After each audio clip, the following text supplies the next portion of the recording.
Salam alaikum wa rahmatullah, bienvenue à vous tous et vous toutes sur cette petite vidéo très symbolique. Je le dis, on a l'impression d'assister à quelque chose de divin, de spirituel, et la photo de couverture de la vidéo n'est pas anodine. J'ai vraiment l'impression qu'on tombe dans les 7 plaies d'Égypte, mais version moderne, puisque ça parle de la France, et le sujet d'aujourd'hui représente exactement l'arrogance, le fait d'être déconnecté, cette élite qui vit en vase clos, qui se prend pour le centre du monde, qui se prend au-dessus des autres et qui s'en prend toujours aux mêmes. Et d'ailleurs, ce vil personnage que je vous montre, qu'on regardait quand on était petit sur Téléfoot, si je ne me trompe pas, qui est devenu une caricature. Ah, il est aimé par une partie des Français, sûrement. C'est une société en pleine décadence, donc ça ne m'étonne pas. Pascal Praud, qui travaille sur CNews, nous reviendrons à lui un peu plus tard. Mais on va commencer par certaines informations. La France, depuis quelques années, moi j'ai assisté,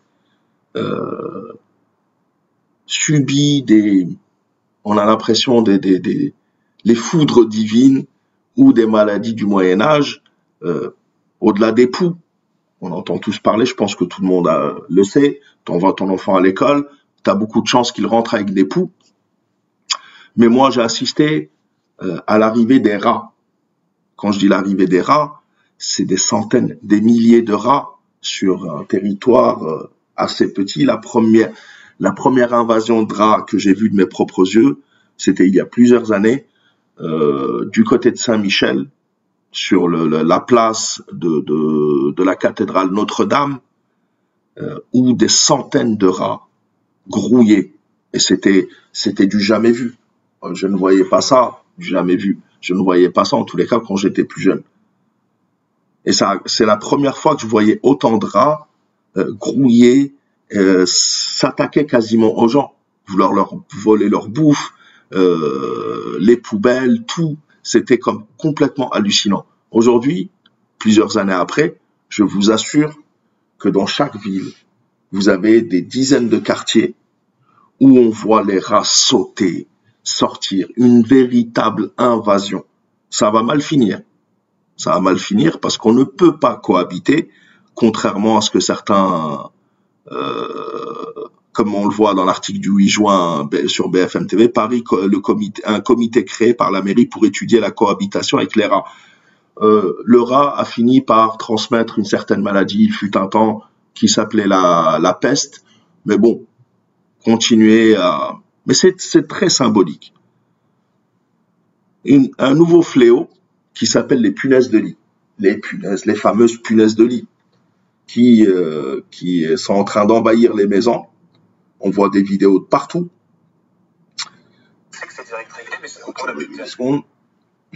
Qui sont en train d'envahir partout en France, mais pas qu'en France, dans toute l'Europe, mais particulièrement en France.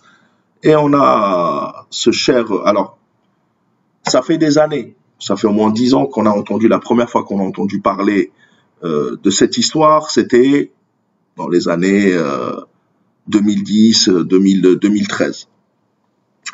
Et on a une sortie de Pascal Praud sur iTélé complètement, on a l'impression qu'il est complètement frappé, qui est venu nous expliquer que ces punaises de lit seraient liées à l'immigration, clandestine ou pas, c'est à lui de nous dire, mais ils sont focalisés. Abaya, islam, immigration, alors que cette immigration, et je le dis, je le répète, est provoquée et voulue par les oligarques et les grands chefs d'entreprise tels que Bolloré, Bouygues, etc., qu'il aille s'en prendre à son patron, mais bon, non, on a l'impression qu'il le fait exprès. Attendez 2 secondes. Je vais vous faire écouter ce qu'il a dit et ensuite on va lui répondre. Est-ce qu'on sait pourquoi il y a plus de punaises de lit aujourd'hui? Est-ce lié à l'hygiène? Je vais poser toutes les questions. Hygiène, immigration. Beaucoup d'immigration en ce moment. Est-ce que c'est des personnes qui n'ont pas les mêmes conditions d'hygiène que... La réponse va te surprendre, Pascal Praud, mais bon, On le sait que vous êtes des hypocrites, etc. On le sait, vous inquiétez pas. Ceux qui sont sur le sol de France, qui apportent parce qu'ils sont dans la rue, parce qu'ils peut-être n'ont-ils pas accès à tous les services comme les autres. Est-ce que c'est lié à cela? Absolument pas. Je salue. Alors, il y a Florian Guadeloupe, que j'aime bien par ailleurs, qui a été mettre évidemment, quand on saucissonne comme ça les choses, à cause de lui, certains réagissent. Je précise à monsieur Guadeloupe, de son prénom Florian, tout à l'heure, j'ai parlé des punaises de lit. Et effectivement, il y a parfois dans les aéroports, il peut se passer des choses avec beaucoup de touristes qui peuvent arriver. Ah, immigration et tourisme n'est pas du tout la même chose. Mais c'est de l'hypocrisie. Tu distilles ton venin tranquillement. Et être à l'origine de, comment dire, de voyage, un touriste est toujours à l'origine de voyage, ils ont des sacs, des valises, etc., ils peuvent transporter des punaises de lit. Et l'Association nationale d'assistance aux frontières pour les étrangers, qui est l'ANAFE, s'est retirée de la zone d'attente de l'aéroport de Roissy, infestée par les punaises de lit, une situation qui, selon elle, ne cesse de se dégrader. Depuis les premiers signalements en février, cette association assure que la situation ne cesse de se dégrader dans la plus grande zone d'attente aéroportuaire de France. L'ANAFE intervient dans des zones d'attente où patientent les personnes qui n'ont pas été autorisées à... Blablabla, blablabla. Pascal Praud, je pense que tu le fais exprès parce que c'est pas possible. Il suffit d'aller chercher un petit peu dans tes souvenirs, parce qu'on en a tous entendu parler, ça a fait le buzz à l'époque. N'est-ce pas, monsieur Pascal Praud, monsieur, si j'ose.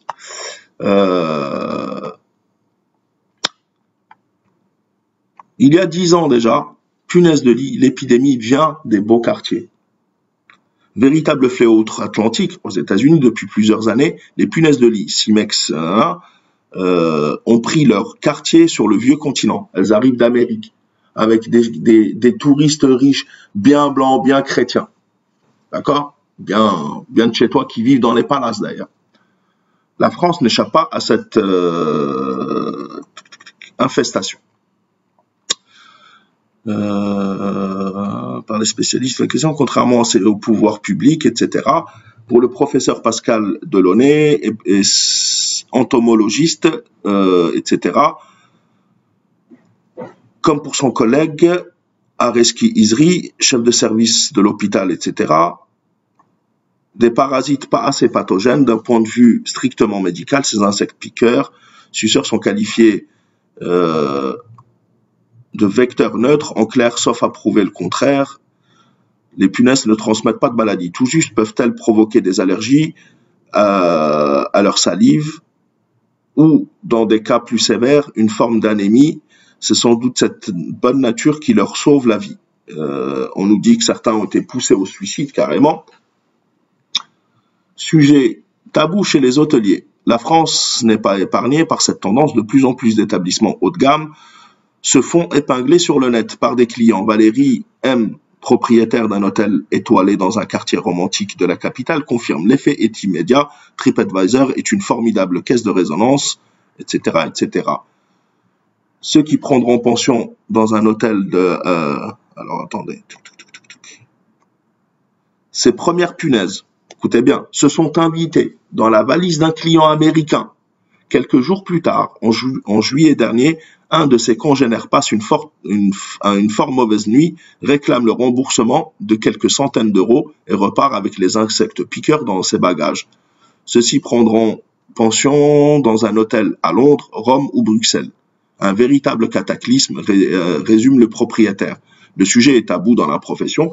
Donc, ces fameuses punaises de lit, on se rappelle, sont apparues même dans les palaces américains. On se rappelle d'un fameux scandale où ils avaient vidé tout le palace pour traiter, etc.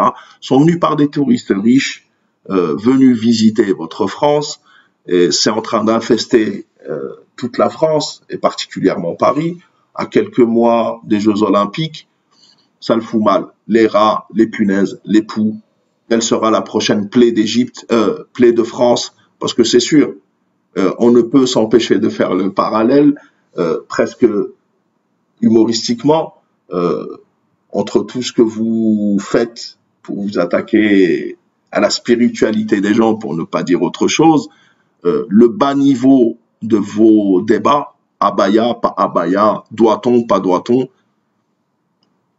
ou ne doit-on pas plutôt, c'est le niveau de la classe intellectuelle française. Cette même classe qui passe son temps à dire pourquoi l'Algérie ne nous aime pas? Ah, pourquoi le Niger ne nous aime pas? Pourquoi Madagascar ne nous aime pas? Pourquoi la Russie ne nous aime pas? Pourquoi les Américains ne nous aiment pas? Comme dans le cas des sous-marins australiens ou de ce qui se passe au Niger. Pourquoi les Russes, les Chinois? Pourquoi les gens détestent cette classe intellectuelle française? Le monde, vous êtes une caricature. À l'ONU, vous avez été épinglé pour entrave à la liberté de la femme, car vous voulez l'habiller d'une certaine manière, comme ce que vous voulez, pas comme ce qu'elle veut. Et ça, pour un pays qui se proclame défenseur, grand défenseur des droits de l'homme, oui, en tous les cas, continuez comme ça, on se régale, continuez à nous faire rire, beaucoup moins des fois, parce que bon, immigration, oui, ce sont les immigrés riches qui viennent en France qui ont apporté les punaises, monsieur Pascal Pro. Salam alaikum wa rahmatullah, la patrie ulama, merci beaucoup d'avoir suivi cette petite vidéo, je vous dis à la prochaine, Inch'Allah.